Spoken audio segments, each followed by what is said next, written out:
Today we're in Dublin, Ireland, and I'm going to show you how much we spent in a day.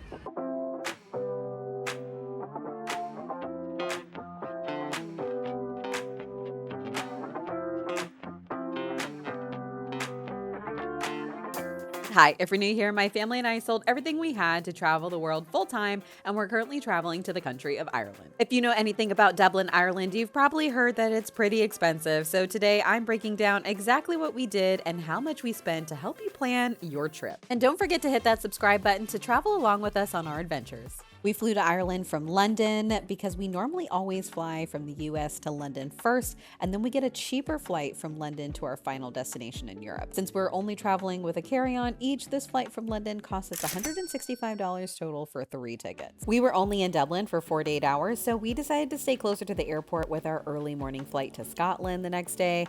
Our accommodations were pretty pricey though, at $211 per night, and we stayed at the Crowne Plaza at the Dublin airport, which was pretty nice. After a long travel day the previous day, we were a little late to breakfast since we decided to sleep in, but we ended up finding this really cool restaurant called Cafe in Seine. The decor in here was so beautiful, and the cost of breakfast was pretty comparable to what you'd pay at a trendy restaurant in the US.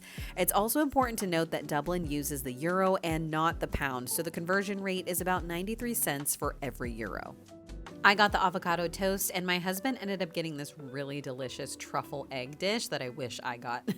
And our total for brunch with meals and coffee came to $45. Next up, we wanted to do something fun to see the city since we only had one full day in Dublin, so we opted for this really cool vintage tea bus tour. We found this experience through Viator, and this cost us $175, and thankfully Zozo was free since she was under 5. The tour came with a full English afternoon tea spread, which was literally so good. They even brought out fresh scones and clotted cream, which I know sounds so weird, but I promise you it's so good.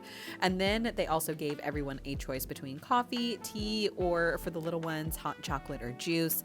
This tour basically takes you around the city while you enjoy your tea time on a vintage double-decker bus with a guide who gives some fun facts throughout the tour. Even though this was a little pricey, I'm so glad that we did it because Zozo is still talking about it. And honestly, it was so much fun, and I know it will be a core memory for her someday.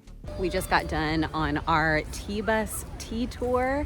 That was so much fun. I highly recommend it, especially if you have little ones. It wasn't super long. It was an hour. Our little one did so good that she has now fallen asleep from all of the sweets.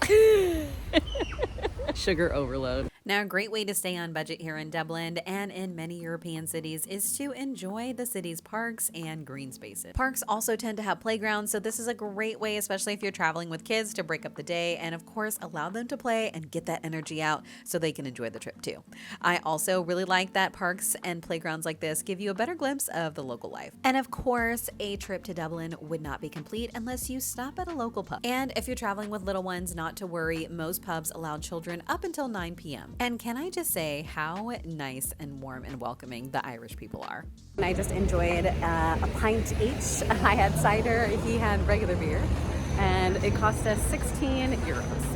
Now, the one thing I wish we knew before we ended up going to Dublin was actually how early a lot of things close. We'd actually planned on going to a museum this day, but unfortunately, a lot of museums and historical sites close as early as 5 p.m. And this was also due to the time of year that we came. We were here in September, which is the shoulder season in Europe, so many establishments started to reduce their hours. So just be aware of closing times when making your itinerary. We had dinner at an all-vegan restaurant called the Saucy Cow, which I personally thought was priced pretty moderately. My husband and I ordered 2 beers and 2 entrees, which came to about 36 euros or $40.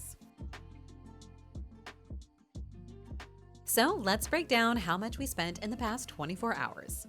Our flights from London to Dublin on Ryanair cost us $165. Our accommodations cost us $211, which, let me tell you, was actually the cheapest I could find. Our overall total for food and drinks for the day cost us $101. We spent $175 on our tour. And the cost to get from our hotel to the city center on Uber cost us $50 round trip. So including flights, food, accommodations, transportation, and our tour, we spent a total of $702 as a family of 3. Next up, follow along with us on one of our biggest adventures and one of our biggest dreams. We're flying to Edinburgh, Scotland to pick up our Indie Camper van for the week to explore the Scottish Highlands. If you like this video, please be sure to give it a thumbs up and don't forget to subscribe so you never miss a new adventure with us. And we'll see you on the next one.